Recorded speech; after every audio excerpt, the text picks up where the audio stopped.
How to create Active Directory objects on Windows Server 2012 R2.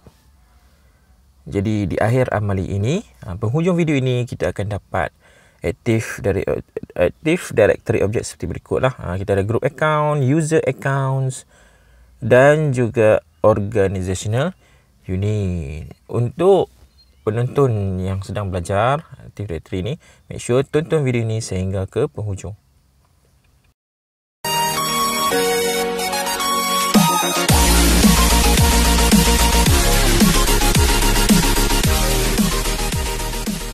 Kita dah siap install Windows Server, kita dah siap initial setting, kita dah pasang role, DNS dan juga Active Directory Server.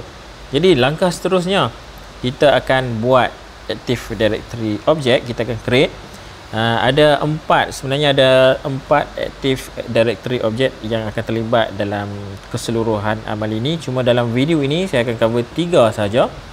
Sebab satu lagi tu kita akan dapat secara automatik, iaitu computer account. Active Directory object yang 4 tu sebenarnya, yang pertama adalah organizational unit, yang kedua adalah group account, yang ketiga user account, dan yang keempat yang kita dapat secara automatik selepas proses join domain dalam amali akan datang, yang tu adalah computer account lah. Jadi macam mana nak create Active Directory object? Jom kita tengok video ini. Baik, kita akan create organizational unit, kemudian kita create group accounts.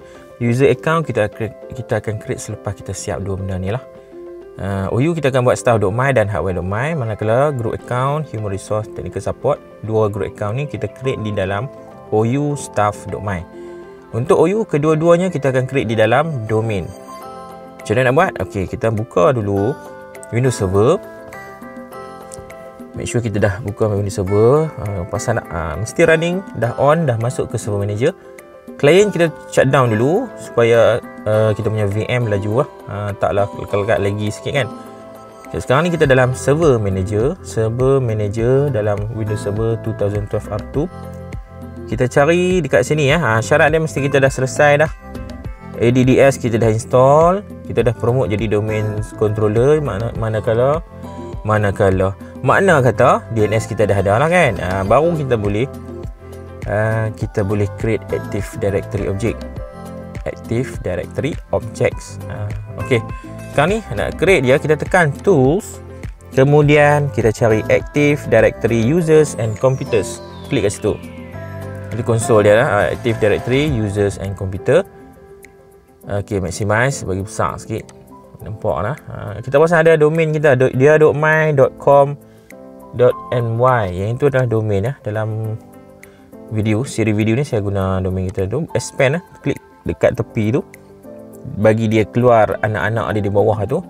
Kita boleh nampak yang tu subdirectory, dia ada built-in computer. Satu lagi perasan tak, yang tu special sikit, domain controller ni nampak ikon dia bukan macam folder kan, dia macam folder, dalam tu ada folder.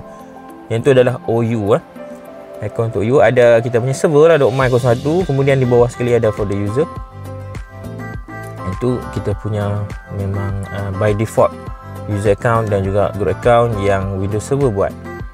Okey, kita akan create OU dulu. Dua OU yang kita akan create, staff.my dan hardware.my. Dua-dua OU ni kita akan create di dalam domain, iaitu domain kita. Untuk video ni saya buat domain adalah dia.my.co.my kan. Jadi make sure kita tekan dulu dekat dia.my.co.my, dia.my.com.my. Okey, lepas itu kat atas tu perasan tak, dia ada ikon, yang tu adalah OU, create a new OU. Yang kedua, dua kepala tu group account, dan satu kepala yang tu adalah user account. Kita boleh klik kat atas tu guna shortcut ikon kat atas, ataupun kita juga boleh klik kanan. Saya tunjuk lah. Okey, klik kanan pada domain, kita klik kanan pada domain, kemudian kita cari new, lepas tu cari organizational unit. Cara macam tu pun boleh, mana-mana yang mudah kan. Okey, itu terpulang kepada kita sendirilah. Kalau nak guna shortcut icon kat atas tu pun boleh. Contoh saya ambil atas, tekan dekat create a new organizational unit, masukkan nama OU kita lah, singkatan organizational unit OU lah kan. Kita masuk staff.my, ejaan kena betul. Kalau huruf kecil, huruf besar, staff huruf kecil, .my belakang semuanya huruf besar, capital letter. Confirmkan betul, baru tekan OK. Nampak tak dia dah keluar kat bawah, organizational unit OU satu dah keluar, staff.my. Seterusnya kita buat satu lagi OU, klik balik dekat domain kat atas tu, ni OU hardware.my. Okey, ejaan show betul, tekan dah okey dah, baru tekan OK. Siap, dua organisation unit selesai. Jadi kita akan create group account. Group account kita akan create di dalam OU. Kita tengok sekarang ni domain controller dan staff.my dan juga hardware, nampak dia punya icon sama sebab tiga-tiga tu adalah organizational unit OU. Tiga-tiga tu adalah OU, sebab itu dia pakai icon yang sama. Cuma yang dua bawah ni kita manual buat lah. Itu kita punya custom OU. Okay, buka staff.my. Di dalam OU staff.my ni yang kita akan create user account dan juga group account. Sekarang ni kita buat group account dulu. Okay, jadi kita buka OU staff.my, kemudian kita create group account yang kepala dua tu. Ataupun kita boleh klik kanan dekat OU, kemudian kita make new group. Yang itu pun boleh lah, dua cara. Pilih yang mana sesuai. Okay, contoh saya pakai shortcut icon create group account kat atas, tekan dekat icon dua kepala tu, create new object group, masukkan nama group human resource. Okey, kat bawah tu kalau kita perasan dia ada scope, group scope dengan group type, yang tu kita tak payah ubah lah. Okey, untuk amali kita ni kita akan pakai security, jenis security, group type security, sebab kita akan guna dia untuk file server nanti. Jadi kita biarkan security. Untuk distribution ni selalunya kita guna untuk email server kan. Untuk dalam series server administration Windows saya buat ni, kita tak cover mail server, jadi kita pakai group type security saja. Okey, jadi kalau confirm tekan OK. Selesai satu group, kita buat satu lagi group account, iaitu technical support. Type betul-betul, ejaan mesti tengok betul-betul, huruf besar, huruf kecil, security juga, group type. Tekan OK. Alright, ada dua dah siap group account. Seterusnya kita akan buat apa dia? Edit object seterusnya adalah user account. Contoh ini kita ada 4 user. Yang pertama adalah user ni, Zafran bin Ahmad. Macam mana nak buat user account? Kita boleh guna shortcut icon di atas tu yang ada satu kepala, ataupun kita boleh klik kanan dekat OU, mana-mana lah. Contoh saya guna ini, tekan icon create user. Kemudian untuk Malaysia, orang-orang Malaysia, contoh saya buat ni untuk Malaysia kan, kita tak payahlah guna full name, initial, last name tu, kita terus pakai first name kan, kita terus pakai full name. Masukkan nama dekat full name, Zafran bin Ahmad. Okay, ini tengok betul-betul kalau ejaan dia, kalau bin B ni huruf besar, bukan kepada huruf besar. Zafran bin Ahmad, selalunya lah nama ni kita akan ikut nombor kad pengenalan. Kita tengok daripada kad pengenalan lah, ikut sebiji macam kad pengenalan. Kemudian logon name, ok, yang tu kita check, double check betul-betul nama lah. Pastikan betul. Selalunya kalau dalam industri dia akan ada form borang dia. Masukkan logon name, ya, Zafran.a. Selalunya logon name ni server administrator yang akan reka lah. Dia akan buat ikut rekod dia. Kalau dalam syarikat tu ada nama sama, dia akan beza sikit lah. Ok, dah confirm, tekan next. Masukkan password Pirosan alias SSW0RT, confirm password. Dan ok, kita punya user biasa kita akan set default setting, iaitu user must change password at next login. Tekan next dan tekan finish. Selesai satu user. Next, user kedua ialah user ni Li Keziao. maklumat ni kena tengok betul-betul lah. Group nanti kita akan add selepas siap semua user.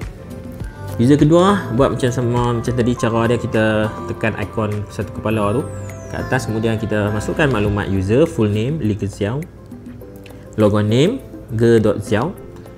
Okey, kemudian tekan next, ataupun kita boleh guna keyboard pun boleh lah. Nak guna mouse pun boleh, tekan next ataupun tekan enter pun boleh. Ni saya tekan enter. Kemudian masukkan password. Saya dah tekan enter tapi confirm password tak masuk sekali lagi ya. Masuk confirm password. Kemudian kita terus tekan enter. Tak perlu guna mouse pun boleh. Enter, enter. Selesai. Akaun kedua. Akaun ketiga, Manikam anak lelaki Surendran. Ini maklumat dia. Jadi kalau laju sangat boleh pause lah video ni, tengok satu-satu. Tekan balik new user, new object user, masukkan full name Manikam. Okey, saya silap masuk first name ah. Kita masuk kat full name terus. Manikam anak lelaki A/L Surendran. Anak lelaki Surendran. Logon name kita buat manikam.s. Yang ni dalam maklumat tadi dah. Rasanya kalau dalam amali ada soalan lah. Masukkan password. Kita confirm, tekan enter dan sekali lagi enter untuk finish. Selesai. Active Directory Object kita dah buat. 3 user kan, ada satu lagi user last kali ni special sikit, iaitu Hamid bin Halim. Sebab apa, kalau kita tengok Hamid bin Halim ni dia tak sama dengan user lain sebab kita set dia sebagai group account, domain admin dan password never expired. Pasal tak? Tujuan kita letak dia sebagai domain admin dan set password never expired supaya kita boleh guna account ni untuk proses join domain. Itu proses yang kita akan cover dalam next video. Sebab itulah kita kena set password never expired. Okey, jadi cara nak create user sama saja. Kita tekan ikon create user account kat atas tu. Ni objek user. Lepas tu masukkan full name Hamid bin Halim. Okey, lepas tu masukkan logo name hamid.h. Okey, tekan enter. Masukkan password. Password kita buat sama lah. Ini untuk amali kan, untuk latihan kita buat bagi sama, mudah untuk troubleshoot. Dan di bawah ni kena ubah. Dia tak pakai lah Hamid Halim, kita tak pakai user must change password. Kita tukar dia kepada password never expired. Sebab kita nak guna dia untuk join domain. Dia adalah domain admin member kepada group account domain admin. Kita kena set dia password never expired supaya boleh kita guna untuk join domain. Dah selesai ini, boleh tekan enter. Password kena ingat lah, password ni mesti betul. Ok, klik next, next, finish. Ok, selesai create user account. Saya sort dulu. Saya sort. Mana sort? Tekan situ lah. Kita sort macam ni. Type. Kat atas tu ada 2 group, human resource, technical support. Kemudian kita ada apa, 2 group. Tengoklah 2 group. Boleh nampak group account dia ada 2 kepala macam tu. Ikon dia yang satu kepala ni adalah user account. Okey, saya nak tengok detail baiklah, mudah tau. Kat sini kalau detail dia akan tunjuk type, jenis ni kan, security group. Yang 4 lagi tu adalah jenis user. Okey, next. Macam mana nak masukkan user ke dalam group? Ada 3 kaedah dah. Ada 3 kaedah. Boleh pilih mana-mana, tak semestinya kena guna 3 kaedah. Boleh guna salah satu sajalah. Contoh kaedah pertama, kita buka dulu group account. 3 kaedah untuk masukkan user ke dalam group. Contoh saya buka group account human resource dan tekan member. Okey, human resource member dia seorang saja kan, Zafran. Masukkan nama Zafran, tekan add, masuk nama Zafran, tekan check name. Dia akan keluar macam itulah, Zafran bin Ahmad. Dia ada underline. Maksudnya dia jumpa lah user tu. Tekan OK. Okey, sekarang kita tekan apply dan tekan OK. Yang tu kaedah pertama untuk masukkan user ke dalam group. Kita add user melalui group. Kaedah kedua ni kita boleh add user melalui kita boleh add user account ke dalam group account melalui user account tu. Melalui properties user account. Contoh saya buka Zafran, double klik Zafran, dia akan buka properties. tengok pada tab member of. Nampak tak? Dia dah masuk kat situ human resource. Kalau keadaan biasa ni kita tekan add lah untuk masukkan new group account. Okey, ini contoh dia dah masuk tadi, saya dah add kan melalui group account. Kalau nak add group account melalui properties user account, kita add di sini lah. Tekan tab member of. Okey, tutup lah. Itu kaedah kedua. Okey, kaedah ketiga. Yang ni sangat sesuai kalau kita guna untuk user account yang lebih daripada satu lah. Ada banyak contoh lah, ada 2 orang kan. Manikem dengan Liga Xiao, dua-dua adalah member of technical support. Kita highlight dua-dua. Okey, kemudian cursor letak dalam highlight tu, klik kanan. Kemudian kita ambil add to group. Okey, sekali lagi saya buat kita highlight macam tu, ataupun kita boleh tekan control. Okey, lepas tu kita klik satu boleh jugalah, pulang kita boleh highlight terus semua, ataupun kita tekan control kat keyboard, klik satu-satu, klik kanan, kemudian tekan add to group, masukkan nama group. Technical support kita tulis TECH pun tak apa, kita type TECH sahaja. Kalau server ni tak ada group account yang bermula TECH, dia akan jumpa terus lah technical support, tekan OK. Okay, the add to group operation was successfully completed. Okey, selesai. Ada seorang lagi yang kita tak masukkan dalam group account lagi kan. Ini tekan OK. User last Hamid bin Halim. Saya guna kaedah yang kedua tadi. Kedua tadi tak tunjuk cara kan. Kita buka properties Hamid bin Halim, double kliknya. Kemudian tengok tab member of. Kemudian tekan add. Jadi kita akan add member of siapa? Group account lah. Domain. Kita check domain. Type domain je. Bila kita type domain, check name, dia akan senarai beberapa group account. Sebab dalam server ni ada banyak lah group account bermula dengan nama domain. Kita ambil yang atas sekali, domain admins. Kemudian tekan OK, confirm, tekan OK, tekan apply dan tekan OK. Selesai. Okey, jadi kita tengok balik, double klik human resource, tengok members ada tak Zafran. Okey, clear. Buka pula technical support, members 2 orang, Liga Xiao dengan Manikem. Okey, complete. Kita punya user pun ada Hamid. Buka Hamid tengok. Hamid dia kat mana? Hamid dalam grup domain admin, dalam users. Dalam folder users ni ada group account domain admin. Yang ni default group yang memang Microsoft Windows Server dah buat. Buka dalam tu, kita akan nampak lah Hamid bin Halim dah masuk ke dalam group member of domain admin. Okey, sekarang kita dah selesai semua. Active Directory Object, OU kita dah buat, group account pun kita dah create, user account pun kita dah create, dan setiap user account dah masuk ke dalam group masing-masing kan. Kita tengok ni, human resource ada, technical support ada, Hamid bin Halim, Manikem, Liga Xiao dan Zafran, semuanya dah dimasukkan ke dalam group.